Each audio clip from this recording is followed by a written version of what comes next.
একটা মেয়ে বিয়ের পর কতটুকু খুশি থাকবে সেটা সম্পূর্ণ ডিপেন্ড করবে তার হাজবেন্ডের উপরে। হাজবেন্ড যদি ভালো হয় তাহলে কিন্তু কুড়ে ঘরে থেকেও শান্তি।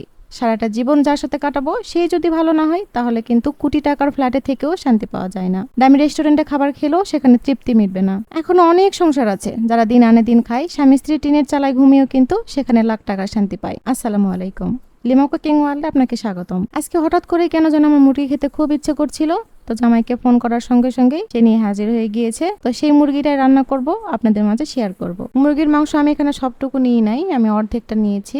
তো এখন এই মুরগির মাংসের মধ্যে আমি কিছুটা মশলা অ্যাড করে দিব।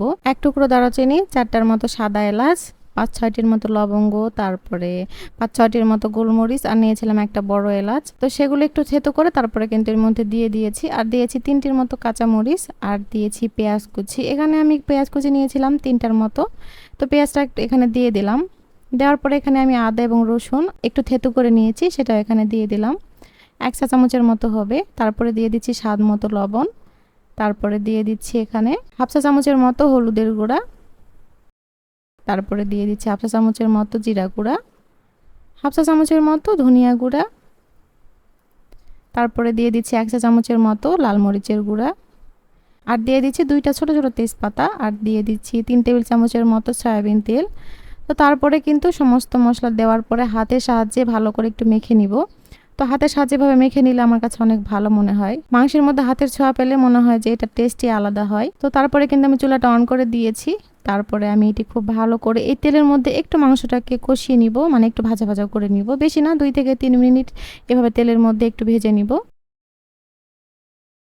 তো 2-3 মিনিট এভাবে একটু ভেজে নেওয়ার পরে তারপর এখানে আমি পানি অ্যাড করে দিব। এই পানিটা দিয়েই কিন্তু মাংসটা খুব ভালো করে কষিয়ে নিতে হবে। তো পরিমাণ মতো এখানে পানিটা অ্যাড করে দিলাম। দেওয়ার পরে হালকা একটু নেড়ে চেড়ে মিশিয়ে নিচ্ছিলাম। তো মিশিয়ে নেওয়ার পরে এখানে আমি ঢাকনা দিব না। আমার কাছে মনে হয় প্রথম এবার ঢাকনা দিলে মাংসের একটা গন্ধ থাকে, সেটা বের হতে পারে না, মাংসের মধ্যেই থেকে যায়।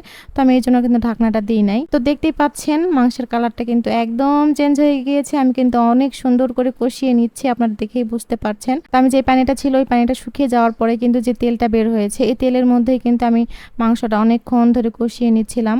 তো আমার কাছে মনে হয় মাংস যত কষাবেন ততই কিন্তু রান্নার স্বাদটা দ্বিগুণ হবে। মুরগির মাংসটা কিন্তু একদম সুন্দরভাবে কষানো হয়ে গিয়েছে। তো এখানে আমি ঝোলের জন্য পানিটা অ্যাড করে দিলাম। পানির পরিমাণটা একটু বেশিই দিয়েছি, কারণ মাংসটা ভালো করে সেদ্ধ হতে হবে, প্লাস আমি যে একটু পাতলা পাতলা ঝোল চাচ্ছি সেটা যেন হয়ে যায়। তো পানিটা দেওয়ার পরে হালকা একটু নেড়ে চেড়ে তারপরে ঢাকা দিয়ে রান্না করে নিব। 6 থেকে 7 মিনিট রান্না করে নিলেই কিন্তু হয়ে যাবে। তো এই তো দেখতে পাচ্ছেন ঝোলটা কিন্তু অনেকটাই শুকিয়ে এসেছে। তো আজকে কেন জানি আমার পাতলা পাতলা ঝোল খেতেই বেশি ইচ্ছে করছিল, তাই আমি আর ঝোলটা শুকাবো না। তো আমি এটা কিন্তু জালটা অফ করে দিয়েছি। আর উপর দিয়ে আমি ভাজা জিরা অ্যাড করে দিলাম। এই ভাজা জিরাটা অ্যাড না করলে আমার কাছে রান্নাটা অসম্পূর্ণ মনে হয় কেন জানি। তো এই ভাজা জিরা গুঁড়া দিলে কিন্তু অনেক সুন্দর একটা স্মেল পাওয়া যায়, অনেক মজা লাগে। তো এই তো আমার কিন্তু রান্না করা শেষ হয়ে গিয়েছে। এখন জামাইয়ের সঙ্গে গরম গরম ভাত খেয়ে নিব। মাশাআল্লাহ, ভাগ্য করে একটা জামাই পেয়েছি, আলহামদুলিল্লাহ।